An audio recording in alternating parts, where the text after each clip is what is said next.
오늘 함께해 주실 분들 소개해드립니다. 김은정 경희대 커뮤니케이션 전략연구소 책임연구원, 정영희 시청자평가원, 그리고 신웅진 시청자센터 에디터 나와주셨습니다. 세 분 어서 오세요.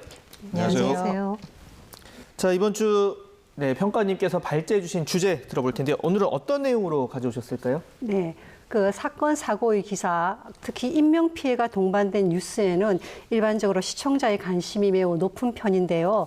오늘은 최근 YTN의 뉴스 중에서 사건 사고의 소식들이 어떻게 다루어지고 또 어떻게 보도되었는지, 그리고 개선할 점은 없는지 전체적으로 한번 점검을 해보도록 하겠습니다. 네, 사건 사고 굉장히 YTN에서 이제 자주 다루는, 그러니까 24시간 뉴스 특성상 많이 다루는 문제인데, 자, 이번 주 리뷰아이에서는 이 사건 사고 관련한 YTN 보도를 종합적으로 보겠습니다. 이 분석을 위해서 YTN 홈페이지를 이렇게 활용을 하셨다고요? 네, 맞습니다. YTN 홈페이지 내용들을 한번 전체적으로 점검을 해봤는데요. 네. 지난 5월 1일부터 그리고 5월 9일 오후 한 5시 정도까지 사망이라는 키워드를 검색을 해서 YTN의 뉴스들을 전체적으로 한번 살펴봤습니다.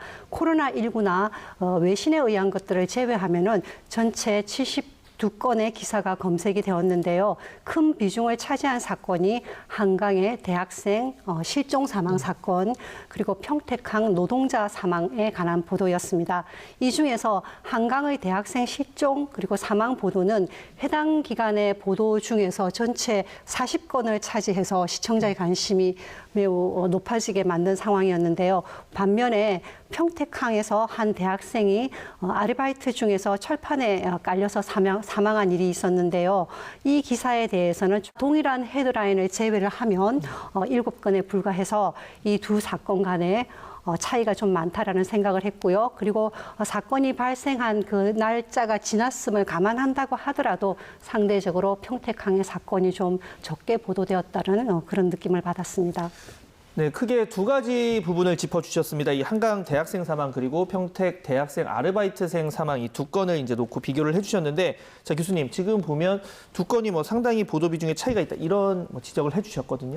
예, 그렇습니다. 앞서 말씀해 주신 것처럼 비슷한 시기에 20대 두 청년이 각기 다른 이유로 사망을 했습니다. 그런데 여론의 관심은 한쪽으로 치우쳐 있고 편중되어 있다는 게 너무 뚜렷하게 지금 나타나고 있죠. YTN에서는 사건 다음 날인 4월 23일에 이 사고 소식이 단신으로 보도가 됐었고요. 예. 관련 보도가 한참 없다가 5월 6일 목요일에 유족이 사고 책임자의 사과와 진상규명을 요구하면서 2주째 장례도 치르지 못하고 있다, 이렇게 호소한 이후로 보도 건수가 그나마 조금 늘어났습니다.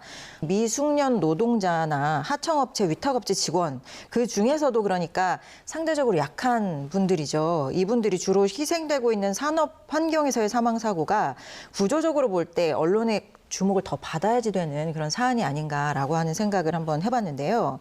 사망사고 사건 보도에 있어서까지 어떤 이윤 추구나 상업적 가치가 1순위로 고려되는 것이 아닌지에 대해서 언론 스스로의 성찰이 좀 필요한 시점이 아닌가라고 하는 생각을 좀 해봤습니다. 두 사건이 조금 성격이 이제 다른 사건인데, 자, 에디터님께서는 좀 이 부분 어떻게 보십니까? 앞서 두 분의 지적 전적으로 공감하고 있고요. 예. 한강에서 숨진채 발견된 이 손정민 군 같은 경우는 이제 의대생이었고, 네. 평택에서 숨진 이선호 씨는 같은 대학생이긴 하지만 일용직 노동자였기 때문에 차별을 한다, 의대생이다, 노동자다, 이런 식으로 차별한다는 지적이 있다는 것도 잘 알고 있습니다. 하지만 예. 고귀한 죽음과 하찮은 죽음이 따로 있는 건 아니지 않겠습니까? 네.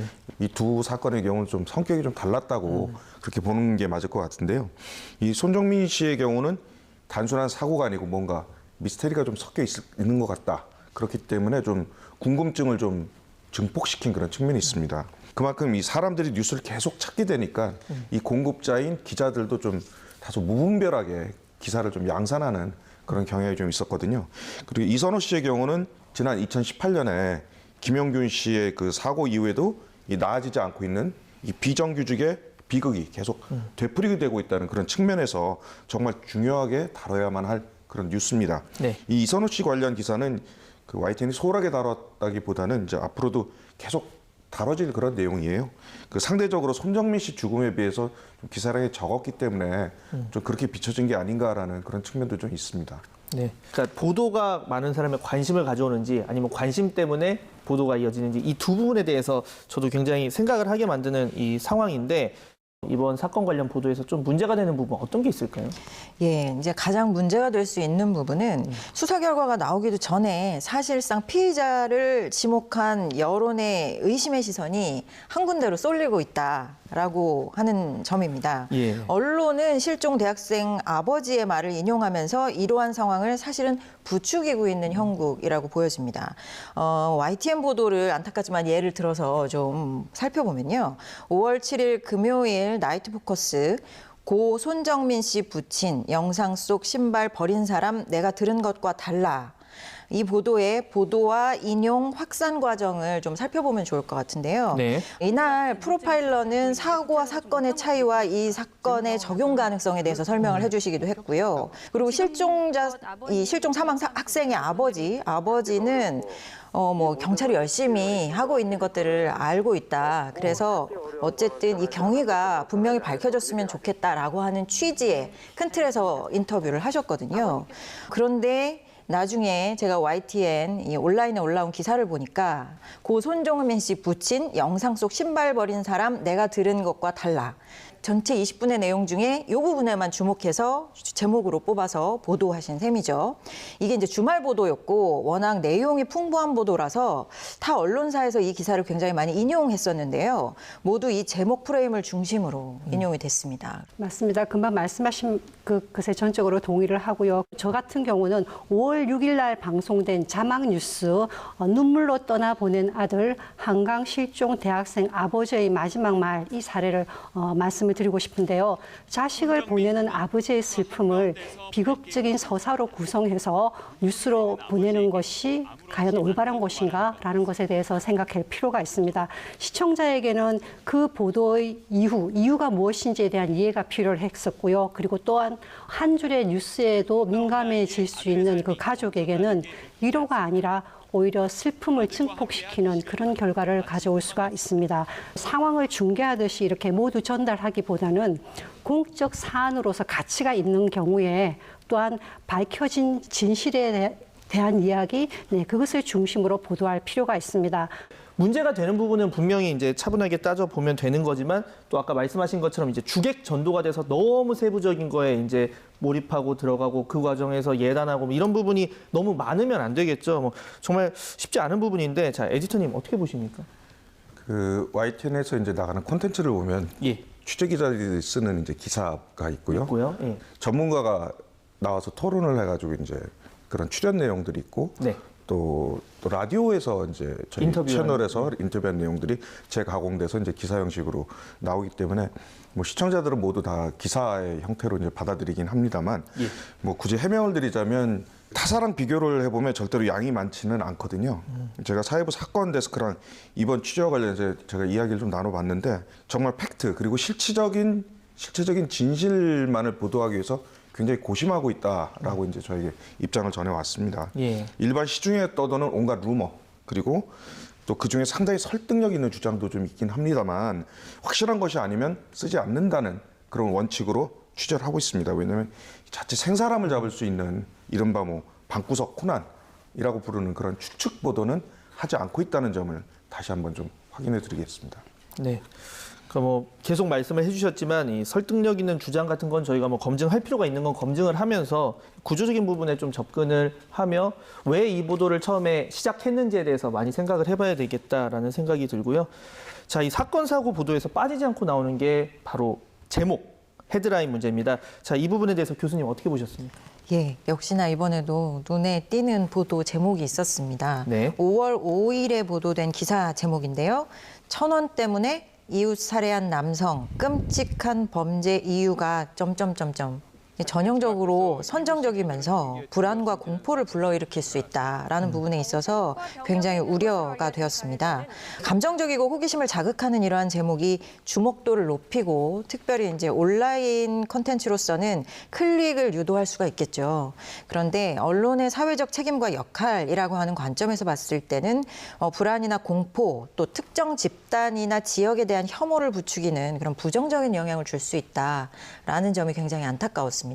네, 금방 하신 말씀에 동의를 하고요. 저도 이번에 살펴본 여러 가지 뉴스 중에서 헤드라인과 용어의 문제를 한번 점검을 해봤는데요.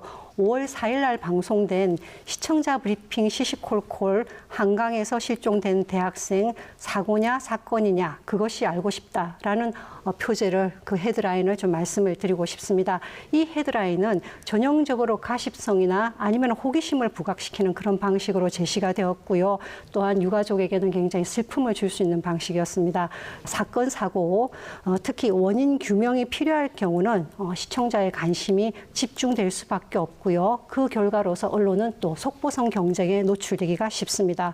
따라서 추측이나 아니면 추정하는 것, 아니면 소문에 근거한 기사들이 많이 나올 가능성이 커지는데요. 이런 경우는 그 사안 자체가 점점점 가십거리가 되거나 또 아니면 선정적인 하나의 사회적 사건이 되어버릴 수가 있습니다. 그런 일이 없도록 언론이 공적 가치 그리고 저널리스트의 역할을 상기를 하면서 좀 종합적으로 판단을 해서 좋은 뉴스를 만드는데 YTN이 좀 앞장을 서 주셨으면 합니다. 네. 저는 개인적으로 이 평가원님께 굉장히 감사드린다는 말씀을 드리고 싶은 게 저희 YTN 시민데스크가 성역이 없다는 부분을 보여주신 것 같습니다. 왜냐하면 이 시청자센터에서 시시콜콜을 제작을 하고 있는데 그 부분에 대해서 제목 뭐 일부분 좀 문제가 있지 않느냐라는 지적을 따끔하게 해주셨어요. 바로 답변 뭐 해주실 수 있을 것 같습니다. 제가 만든 리포트인데 뭐 송구스럽습니다. 이게 그 지적 제가 따끔하게 좀 받아들이고요. 예. 그 본의 아니게 제가 이른바 제목 장사를 해버렸습니다.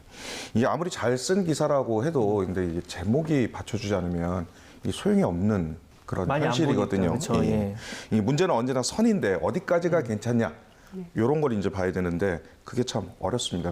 이 제 리포트의 경우는 잘 보면 이제 사고 이 사건에 대한 이 기사에 대한 댓글을 통해서 함부로 네티즌들이 예단을 하지 말고 그리고 또 차분히 지켜봐달라 경찰 수사를 그런 내용이 있었는데요. 제목은 아무래도 좀 자극적으로 받아들여졌던 것 같습니다. 이 내용의 핵심을 담으면서 선정적이지 않고 그리고 주목받을 수 있는 제목 사실 딜레마입니다. 거의 뭐 불가능에 가까운 그런 일이라고 볼 수 있는데요. 사실 YTN이 이게 가치 중립적으로 이제 뉴스를 많이 전하다 보니까 제가 주변에서도 좀 무미건조하다 이런 얘기를 좀 많이 듣고 있거든요. 그렇기 때문에 상당히 어렵겠지만 앞으로 좀 지혜로운 방법을 찾아보도록 하겠습니다. 사실 뭐 앵커들도 쓰는 리포트도 그렇고 기자들도 그렇고 제목 고민하는데 가장 뭐 많은 시간을 꽤 많은 시간 가장은 아니겠지만 많은 시간을 씁니다. 좀 사람들이 관심을 가질 만한 센스 있는 제목을 하기 위해서 다들 고민을 하고 있는 것 같은데 이런 부분은 앞으로도 뭐 계속 고민을 해 나가야 할 부분 같고요. 자, 마지막으로 오늘 대화 정리해 보겠습니다. 이것만은 꼭 명심할 수 있도록 한 줄로 요약하는 순서인데요. 먼저 평가원님. 네. 조회수와 속보 경쟁 속에서도 언론의 공공재적 특성을 상기를 하시고요. 그리고 저널리즘의 역할과 기본 원칙은 기억하자라는 말씀을 드리고 싶습니다. 네. 자, 교수님 의견 어떻습니까? 예, 모든 이의 생명, 죽음, 인권의 무게는 같습니다. 그 존엄한 가치를 최우선으로 삼아서 보도해 주세요. 부탁드립니다. 네. 자, 오늘 나눈 이 충실한 대화 내용 잘 유념해서 YTN 보도 개선에 앞장서도록 하겠습니다. 세 분 오늘 말씀 감사합니다. 감사합니다. 감사합니다.